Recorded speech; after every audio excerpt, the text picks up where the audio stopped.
Hai teman pemilih, balik lagi di YouTube channel JDI KPU Provinsi Kalimantan Barat. Kali ini langsung dari kantor KPU Kabupaten Sambas. Kita akan berbincang-bincang seputar persiapan pelaksanaan pemilihan serentak di Kabupaten Sambas. Nah, Kabupaten Sambas ini merupakan salah satu dari 7 kabupaten yang akan menyelenggarakan pemilihan bupati dan wakil bupati di Provinsi Kalimantan Barat. Siapa yang akan menemani bincang-bincang kita pada hari ini? Yaitu Ketua KPU Kabupaten Sambas, Ibu Sudarmi. Apa kabar, Bu? Alhamdulillah, kabar baik Mbak Yuli. Langsung saja nih Bu ya, kita mulai bincang-bincangnya. Untuk di Kabupaten Sambas itu tahapan yang sudah dan sedang dilaksanakan itu apa saja Bu? Boleh disampaikan kepada teman pemilih.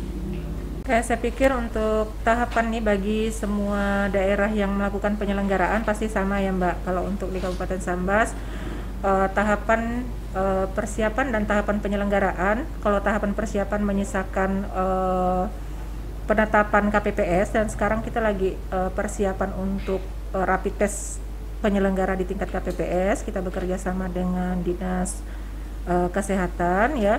Kemudian untuk tahapan penyelenggaraan menyisakan tahapan kampanye yang sudah berlangsung dan hampir selesai, dan persiapan tahapan pemungutan dan penghitungan suara.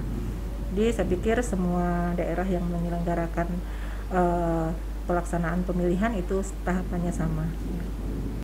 Nah, seperti yang kita ketahui beberapa waktu lalu kan sudah ditetapkan daftar pemilih tetap Ibu ya.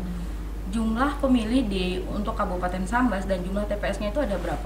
Kalau untuk tahapan persiapan data pemilih, kita sudah menetapkan kemarin jumlah pemilih yang kita tetapkan di Kabupaten Sambas berjumlah 427.926 pemilih. Kemudian jumlah TPS-nya ya ada 1.296 awalnya, kemudian kita membentuk satu TPS di lapas sehingga berjumlah 1.297 TPS. Ya, untuk TPS nih Kabupaten Sambas termasuk daerah yang berbatasan dengan negara tetangga Malaysia, ya ada 4 TPS yang terdapat atau terletak di ekor Borneo, yaitu di daerah Temajuk yang langsung berbatasan dengan daerah negara tetangga yaitu Malaysia. Nah, nanti kan tahapan yang akan berlangsung selanjutnya adalah pendistribusian logistik. Kira-kira ada tidak Bu kendala geografis di Kabupaten Sambas nantinya dalam pendistribusian logistik? Untuk tahapan pemungutan dan penghitungan suara, sekarang kita sedang mempersiapkan logistik yang akan digunakan pada saat pemungutan dan penghitungan suara di TPS ya.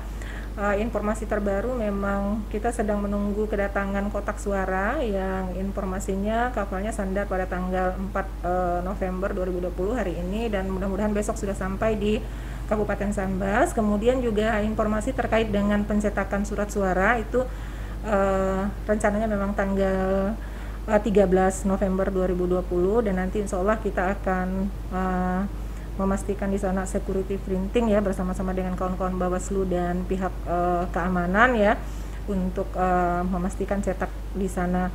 Kemudian terkait dengan alat logistik yang lain ya masih sedang dalam proses pengadaan. Ada di antaranya masih menunggu regulasi yang akan dikeluarkan terkait dengan regulasi penghitung dari KPU RI. Kemudian rencana distribusi ke daerah-daerah untuk Kabupaten Sambas terutama ya.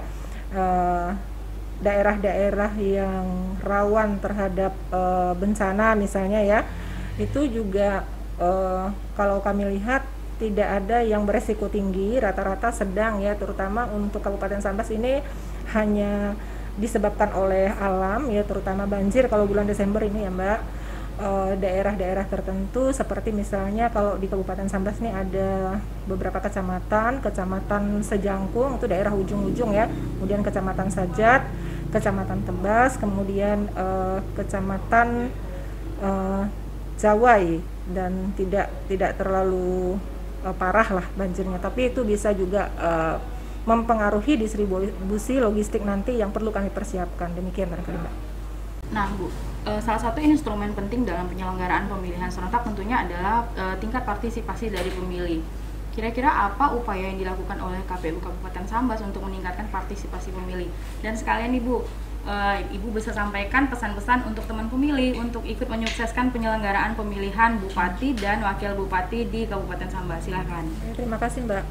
Kalau untuk partisipasi, saya cerita dulu ya Mbak. Kalau partisipasi di pemilihan Bupati dan Wakil Bupati sebelumnya, itu memang partisipasi di Kabupaten Sambas 59% ya. Jadi kami di Kabupaten Sambas berupaya untuk meningkatkan partisipasi tersebut sehingga mudah-mudahan nih tercapai ya Mbak, mencapai angka 60% ke atas lah.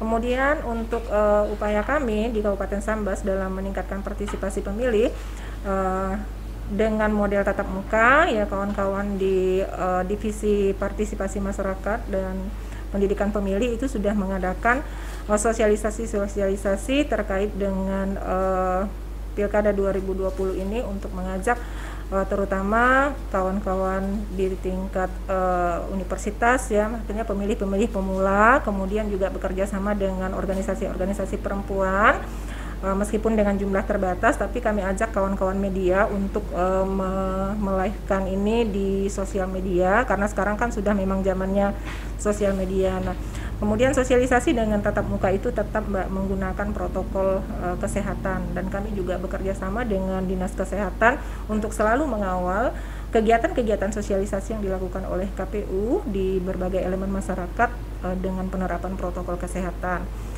Kemudian untuk brosur dan leaflet serta baliho dan spanduk juga ini kami sebarkan, mudah-mudahan bisa mencapai sampai ke tingkat desa ya, mudah-mudahan masyarakat tidak lupa bahwa di tanggal 9 Desember itu adalah puncak pesta demokrasi yang akan dilaksanakan di Kabupaten Sambas. Kemudian juga kita akan membuat sosialisasi kreatif ya terkait dengan ajakan kepada seluruh masyarakat di Kabupaten Sambas dalam bentuk film pendek, dan ini sedang dirilis oleh kawan-kawan di divisi Parmas ya Mbak.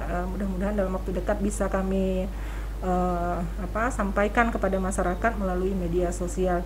Nah, saya menghimbau kepada seluruh masyarakat Kabupaten Sambas, yang paling penting adalah tidak hanya sekedar ingat tanggal 9 Desember itu adalah puncak pesta demokrasi kita, tapi yang paling penting adalah tidak takut untuk datang ke TPS di tanggal tersebut untuk menyalurkan hak mereka dalam memilih pemimpin di Kabupaten Sambas, karena ini momen 5 tahun sekali masa depan kita ditentukan pada tanggal 9 Desember, maka silakan untuk salurkan hak pilihnya.